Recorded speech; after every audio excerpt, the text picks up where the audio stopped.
मेरे भाइयों नमस्कार। आध्यात्मिक वेदांग ज्योतिष के ग्रहवाणी चैनल पर मैं पंडित दिनेश नारायण पांडे आप सभी का हार्दिक अभिनंदन करता हूं, आप सभी का स्वागत करता हूं, धन्यवाद देता हूं कि आप ग्रहवाणी चैनल को देखते हैं।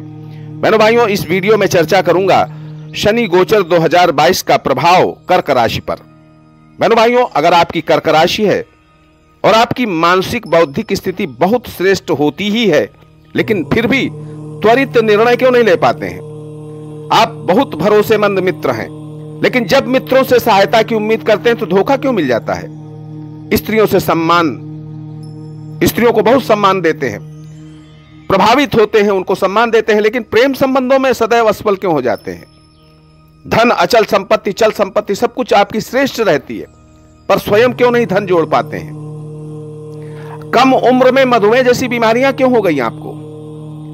माता को आपने सदैव अपनी मां को परमात्मा के समान माना, लेकिन क्या कारण रहा कि माता का सुख आपको पूरी तरह से नहीं मिल पाया?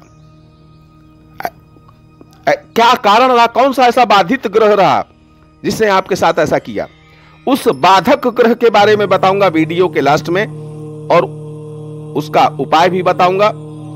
साथ ही जन्म कुंडली के आधार पर शनि का गोचर का श्रेष्ठ प्रभाव भी आपको बताऊंगा। मेरे भाइयों शनि के गोचर को देखें तो पिछले 24 जनवरी 2020 को शनि देव ने आपकी राशि से सप्तम भाव में गोचर किया था, जो 29 अप्रैल 2022 तक चलेगा। मेरे भाइयों ज्योतिष ग्रंथों में सप्तम भाव में जब शनि गोचर करता है तो उसको अच्छा नहीं माना जाता, लेकिन यहां पर स्थिति थोड़ी सी चेंज है, यानी शनि यहां स्वग्रही होकर के बैठा है तो अशुभ जो प्रभाव है उनमें कमी तो करता ही है। स्थान परिवर्तन कराता है। ये जब सप्तम भाव में गोचर करता है तो ज्योतिष ग्रंथों में कहा गया कि स्थान परिवर्तन कराता है, घर छोड़ना पड़ सकता है, नौकरी चेंज करनी पड़ सकती है, जीवन साथी को स्वास्थ्य से संबंधित कष्ट होते हैं, धनहानि और मानसिक बेचैनी रहती है, नौकरी छूट जाने या व्यापार बंद हो जाने की संभावना होती है, स्वयं की बीमारी, गुप्त रोग, मधुमेह जैसी बीमारियां पैदा हो जाती हैं, बुरे सपने आते हैं और बाधाएं आती हैं। लेकिन सकारात्मक पक्ष देखें तो सकारात्मक पक्ष ये रहा आपके साथ, उस समय शनि का आगमन आपकी राशि से तांबे के पाए के साथ हुआ था। इसका मतलब ये है, इसका शुभ फल ये है कि जो परेशानियां आई तो जरूर, लेकिन जल्दी ही आप उनसे उबर गए, उनसे दूर हो गए, परेशानियां आपसे दूर हो गई। और इस वर्ष के प्रारंभ से 29 अप्रैल तक आर्थिक और व्यावसायिक क्षेत्र में आपको प्रगति मिलने वाली है। जो भी आपने पूर्व निर्धारित योजनाएं अपनी बना रखी हैं उनको पूरा करने का समय अप्रैल तक है। आर्थिक समस्याओं से छुटकारा, धनार्जन आपका बढ़ेगा, रुका हुआ पैसा भी आपको वापस मिल जाएगा। कहीं अगर फंसा हुआ है पैसा, लेकिन मन में अशांति तो जरूर रहेगी, क्योंकि आपकी राशि जो है चंद्रमा की राशि है।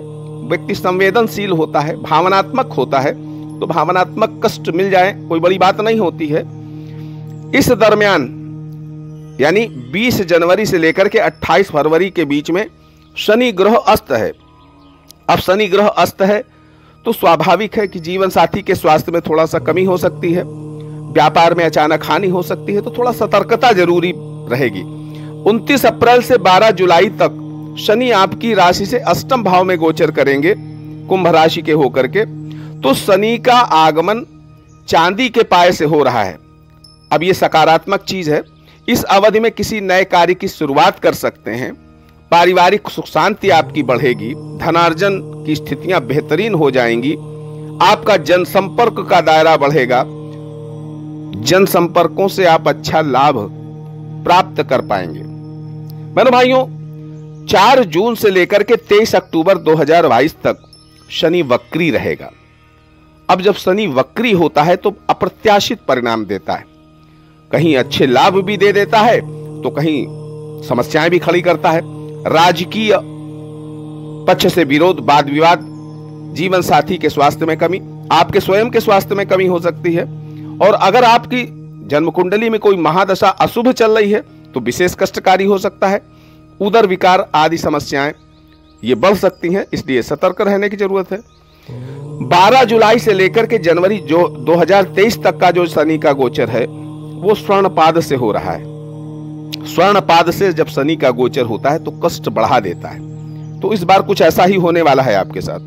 किसी प्रियजन से दूरी बढ़ सकती है, विछोह हो सकता है, आपके मान सम्मान में थोड़ा सा कमी, दुर्घटना आदि के योग बन सकते हैं, इसलिए सतर्कता बहुत आवश्यक है। परामर्श मेरा यही है कि 12 जुलाई के बाद आपको हर शनिवार सुंदर कांड का पाठ शाम के समय जरूर करना चाहिए। सुंदर कांड के पाठ को मैंने शनि पीड़ा से मुक्त होने का सबसे श्रेष्ठ उपाय महसूस किया है और वही मैं सलाह देता हूं आपको। अब मैंने जैसे शुरुआत में आपको बताया था कौन सा बाधक ग्रह है जिसने आपके साथ ये समस्याएं दी, शुरुआत में मैंने बताई हैं जो, तो आपकी जो राशि है उससे जो बाधक ग्रह है वो है शुक्र। आपको अपने नित्य पूजन में एक माला ओम शम शुक्राय नमः इस मंत्र का जप करना चाहिए आसन पर बैठ करके। और बहुत बेहतर होगा कि जब आप श्री सूक्त का या लक्ष्मी सूक्त का, कनक धारा स्तोत्र का या सभी का अगर आप नित्य पाठ करते हैं तो बिल्कुल ये समस्याएं आपके जीवन से सदैव दूर रहेंगी। जो नुकसान हो चुके हैं उनकी तो भरपाई नहीं, लेकिन आगे आप इन सब समस्याओं से बचे रहेंगे। बहनों भाइयों, अगर आपकी जन्म कुंडली में शनि वृश्चिक राशि का है, कन्या राशि का है, सिंह राशि का है और मीन राशि का है, इनमें से किसी राशि का है, तो इस वर्ष आपको शनि पीड़ा नहीं मिलेगी, भले ही गोचर में शनि खराब है। मीन लग्न, मेष लग्न, सिंह लग्न, तुला लग्न, वृश्चिक लग्न, मकर लग्न अगर आपकी है तो भी इस वर्ष 2020 में शनि की पीड़ा आपको बहुत ज्यादा नहीं मिलने वाली है। अगर आपकी जन्म कुंडली में गुरु सिंह राशि का है, कन्या राशि का है, कुंभ राशि का है या मीन राशि का है, तो भी इस वर्ष 2022 में आपको शनि की बहुत पीड़ा नहीं मिलने वाली। आप सुखी रहें, समृद्ध रहें, माँ भगवती की कृपा से आपके पूरे परिवार की रक्षा हो, इसी मंगलमयी कामना के साथ आपसे विदा लेता हूं। प्रेम से बोलिए जय माता की।